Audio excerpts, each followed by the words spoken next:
अस्सलाम वालेकुम जी, मेरा नाम मेरना समाने का और मैं बुशरा बीबी ख्वाब फरीद माने का की बड़ी बेटी हूँ। मैंने कभी कोई वीडियो नहीं बनाई, मेरी पहली वीडियो आज तक। ना कभी कोई इंटरव्यू, ना कोई किसी जर्नलिस्ट से बात की, ना कभी कोई बयान दिया। लेकिन ये वीडियो बनाने का सिर्फ मेरा ये मकसद था कि मामा के बारे में इतनी गंदी गंदी बातें सुनने को मिल रही हैं, उन पर इतने गलत गंदे इल्ज़ाम लगाए जा रहे हैं जो कि मेरे लिए बर्दाश्त करना बहुत मुश्किल था। तो मैंने ये वीडियो बनाई ताकि मैं आप लोगों को असलियत बता सकूँ। मेरा आगे कुरान पढ़े, जो भी बात करूँगी सच करूँगी, और अगर सच नहीं करूँगी तो फिर मैं अल्लाह ताला ही मेरा हिसाब किताब करेगा। दूसरी बात है कि मैं और मेरे बहन भाई हमेशा खामोश इसलिए रहे क्योंकि जब वालिदैन की डिवोर्स होती है तो बच्चे बहुत ज़्यादा इफेक्ट होते हैं। ज़ाहिरी बात है, हम बच्चे भी बहुत तकलीफ़ में थे और साइड पिक करना हमारे लिए मुश्किल था क्योंकि हम माँ बाप दोनों से बहुत अटैच थे हैं बल्कि। और मैं मैरिड थी, मेरी जो इन लॉज की फैमिली उनकी वापसी नून लीग से, तो ऐसे टाइम में खामोश रहना बेहतर था हमारे लिए। कोई भी इल्ज़ाम लगे आज तक या कोई भी बात हो, किसी चीज़ पे भी हमने कोई अपना रद्द-ए-अमल नहीं दिया, ना कभी कोई बयान दिया। लेकिन ऐसे जब मामा की बात आई तो माँ ऐसे चुप नहीं बैठा गया, इसलिए हमें मुनासिब लगा कि हम ये वीडियो बना के आप लोगों को इसलिए बताएं। पहली बात तो भी रिसेंटली किसी ने उन पर इल्ज़ाम लगाया जी वो अमलियात करती थी और मेरे बाबा अमलियात के असर में थे, इसलिए पहले कभी उनके बारे में कोई बात नहीं की। ये सरासर झूठ है, झूठा इल्ज़ाम है। मामा को दीन के बारे में जानना, दीन के बारे में पढ़ना, दीन के बारे में नॉलेज हासिल करने का बहुत शौक़ था, पैशन था उनका। उनको कोई बुक मिलती थी को औलिया किराम की ज़िंदगी के बारे में, कुरान की तफसीर से लेके जो भी दीन के बारे में था वो पढ़ती थी और उस नॉलेज को फिर वो आगे लोगों तक पहुंचाती थी। किस तरह पहुंचाती थी? उनसे कोई सवाल करता था, कोई हेल्प मांगता था तो वो दीन की रोशनी में उसकी रहनुमाई करती थी। इतना सिर्फ उनका कसूर है। दूसरी बात, मामा एक बहुत सादी ज़िंदगी उन्होंने हमेशा गुजारी है। उनकी ज़िंदगी उनका क्या था, रूटीन से उठती थी क्योंकि हम जॉइंट फैमिली में रहते थे, हमारे पास 2 रूम्स होते थे। मैं सबसे बड़ी बहन हूँ, हम 5 बहन भाई।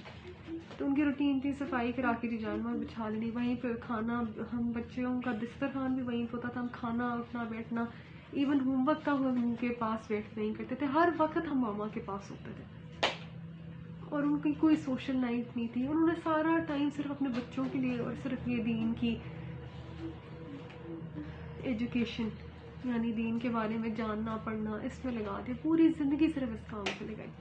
तो ऐसी औरत जितनी पर्दादार और इतनी नेक, उसके बारे में इस तरह की बातें सुनना बहुत हमारे लिए बहुत तकलीफ थे और मैं कभी सोच भी नहीं सकती थी कि इस तरह वीडियो बना के हमें उनको कैरेक्टर को डिफेंड करना पड़ेगा। लेकिन खैर, दूसरा उनकी बात की गई जी कि इद्दत में उन्होंने कहा कि मेरे बहन भाई क्योंकि छोटे थे, मामा घर में ही इद्दत, जो शरई इद्दत होती है वो टाइम पूरा करके गई थी। मामा का रूम अलग हो गया था बाबा से क्योंकि बहन भाई छोटे थे, शायद उनको अंदाज़ा नहीं था, मैं अंडरस्टैंड करती थी इस चीज़ को। तो वो टाइम जो इद्दत का होता है वो उस घर में ही रह के उन्होंने शरई इद्दत पूरी की। उसके बाद वो नानी के घर चली गई और नानी के घर काफ़ी अर्सा रहने के बाद उनकी खान साहब से निकाह हुआ।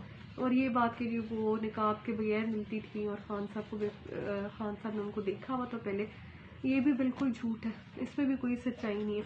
जिन्होंने की है, क्या वो किसी मुलाकात के साथ थे जिनको पता हो कि मामा बेपर्दा होकर मिलती थी या मामा ने कभी निकाब के बगैर उनको मिली थी? ये बिल्कुल गलत बात है। खान साहब ने वाकई उनको पहली दफ़ा निकाह के बाद ही उनका चेहरा देखा था क्योंकि मामा ग्लव्स और निकाब के बगैर कभी खान साहब को मिली ही नहीं थी। वो पर्दादार खातून है, हमेशा हर नामहरम से पर्दे में ही मिली है।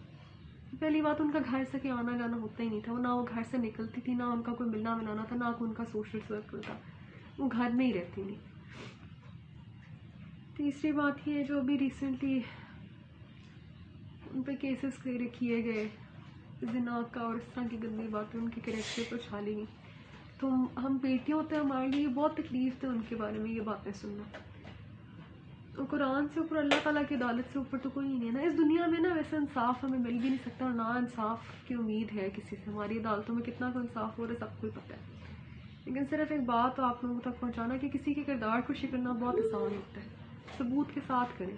सबूत क्या है आपके पास इन चीज़ों के? ज़िना करती थी, वो अमलियात करती थी, किसी, अल्लाह ताला ने कहा कि किसी नेक औरत के ऊपर तोहमत लगाना बहुत बड़ा गुनाह है, और जो लगा रहे ना, मुझे यकीन है कि वो अल्लाह ताला उनका खुद ही उनको इस चीज़ का वो देगा।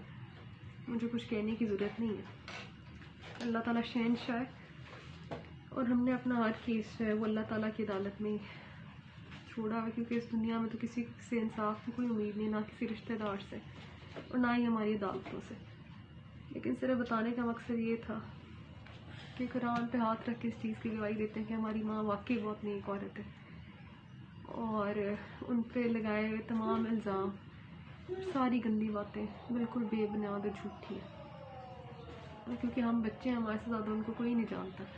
پھر لطیف ڈرائیور ہوگا یا کوئی بھی نوکر ہوگا، اس کی گواہی سے زیادہ آگے ہماری بات ہے، کیونکہ ہم نے ان کے ساتھ زیادہ ٹائم گزارا.